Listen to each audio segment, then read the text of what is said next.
गडचिरोली जिल्ह्यात प्रस्तावित विमानतळासाठी जमीन संपादनाचा वाद आता अधिकच तीव्र झालाय। सुपीक शेतजमीन देण्यास विरोध करणाऱ्या गावकऱ्यांनी आंदोलनाची धार आणखी वाढवत आपल्या मुलांनाच शाळेत पाठवणं बंद केलंय।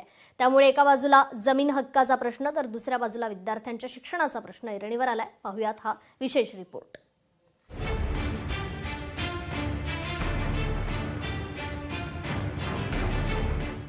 गडचिरोली विमानतळ भूसंपादनाला तीव्र विरोध।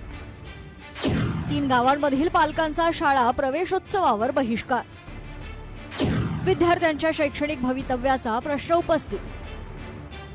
4 दशकांच्या नक्षलवादाच्या सावटातून बाहेर पडलेल्या गडचिरोली जिल्ह्यात आता औद्योगिक विकासाची नवी दारं उघडतायत। जिल्ह्याच्या भूगर्भात असलेल्या उच्च दर्जाच्या लोह खनिजाच्या उत्खननासाठी अनेक नामांकित कंपन्यांनी पुढाकार घेतलाय। भविष्यातील औद्योगिक गरज लक्षात घेऊन राज्य शासनानं गडचिरोली येथे विमानतळ उभारण्याचा निर्णय घेतलाय। यासाठी 311.81 हेक्टर जागा निश्चित करण्यात आली असून 12 मे 2026 ला 104 कोटी 48 लाख रुपयांच्या खर्चास प्रशासकीय मान्यता देण्यात आली आहे। या प्रकल्पासाठी 245.75 हेक्टर खासगी जमीन आणि 34.68 हेक्टर वनजमीन संपादित करावी लागणार आहे। मात्र गडचिरोली शहरापासून अवघ्या 7 ते 8 किलोमीटर अंतरावर असलेल्या हिरापूर, गुरवळा, राखी आणि शिरपूर चक या गावातील शेतकऱ्यांनी आपल्या सुपीक शेतीला हात लावू नये अशी ठाम भूमिका घेतली आहे। जमीन संपादनाच्या विरोधात त्यांनी यापूर्वी 2 मोठी आंदोलनं केली। महिनाभरापूर्वी जिल्हाधिकारी कार्यालयासमोर झालेल्या 2 दिवसांच्या ठिय्या आंदोलनानंतर सहपालकमंत्री आशिष जयस्वाल यांनी शेतकऱ्यांना विश्वासात घेतल्याशिवाय अंतिम निर्णय होणार नाही आणि तोपर्यंत भूसंपादनाची प्रक्रिया सुरू केली जाणार नाही अशी ग्वाही दिली होती। परंतु त्या संदर्भामध्ये जो काही लोकांचा विरोध आहे त्यामुळे विमानतळाच्या संदर्भामध्ये जी भूसंपादन प्रक्रिया आहे त्याला आपण स्थगिती दिलेली आहे आणि या निर्णयाला माननीय मुख्यमंत्री महोदयांची देखील मी फोन करून सहमती घेतलेली आहे। मात्र या आश्वासनानंतरही महाराष्ट्र विमानतळ विकास कंपनीनं वन विभागाची जमीन अधिग्रहित करण्यासाठी एजन्सी नियुक्त करण्याची प्रक्रिया सुरू केल्याचा आरोप शेतकरी संघर्ष कृती समितीनं केलाय। शासनानं दिलेल्या शब्दाला हरताळ फासल्याचा आरोप करत गावकऱ्यांमध्ये पुन्हा असंतोष उसळलाय। जोपर्यंत हा आदेश रद्द होत नाही तोपर्यंत या सुद्धा जागा शासनाने मोजू नये, जेणेकरून आम्हाला त्यांच्यावरती विश्वास राहील, प्रशासनावर विश्वास राहील, सरकारवर विश्वास राहील की शेतकऱ्यांची धोकेबाजी त्या ठिकाणी होत आहे की नाही होय हे आम्हाला त्या ठिकाणी कळेल। शासनाने शेतकऱ्यांशी चर्चा करण्याचा तर दूर, पण अशा नवीन काहीतरी प्रोसेस करून शेतकऱ्यांना त्या ठिकाणी भ्रमित करू नये। शासनाचं लक्ष वेधण्यासाठी गावकऱ्यांनी आंदोलनाला वेगळंच स्वरूप दिलंय।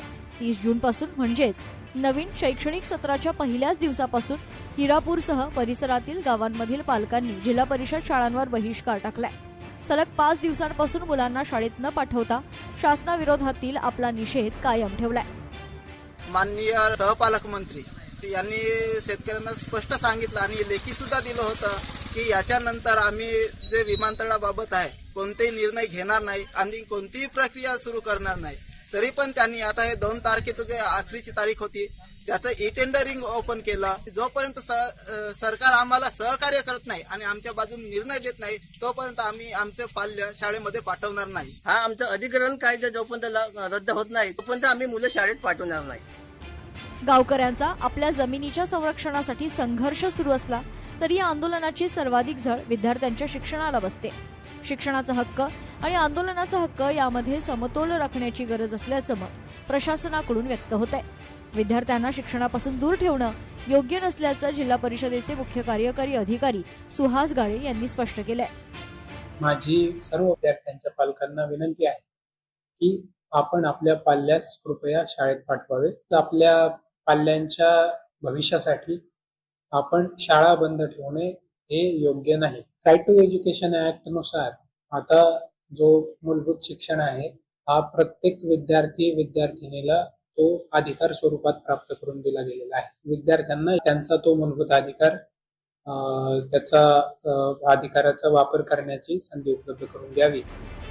शिक्षण विभागाच्या अधिकाऱ्यांनी गावकऱ्यांची समजूत काढण्याचे प्रयत्न केले, मात्र त्यांना अद्याप यश आलेलं नाही। जमीन आमच्या हक्काची आहे, नाही कुणाच्या बापाची अशा घोषणा देत गावकरी आपल्या भूमिकेवर ठाम आहेत। आता शासन आणि आंदोलक यांच्या सकारात्मक संवाद होऊन तोडगा निघतो की हा संघर्ष आणखी तीव्र होतो, याकडे सर्वांचं लक्ष आहे। मात्र या संघर्षात विद्यार्थ्यांच्या शिक्षणाचं होणारं नुकसान ही सर्वात मोठी चिंता ठरत आहे।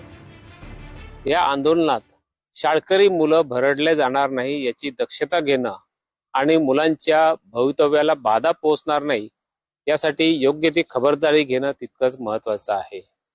गावकरी आणि प्रशासन यावर संवेदनशीलपणे वागून योग्य तोडगा काढणार का याकडेच आता सर्वांचं लक्ष लागलं आहे।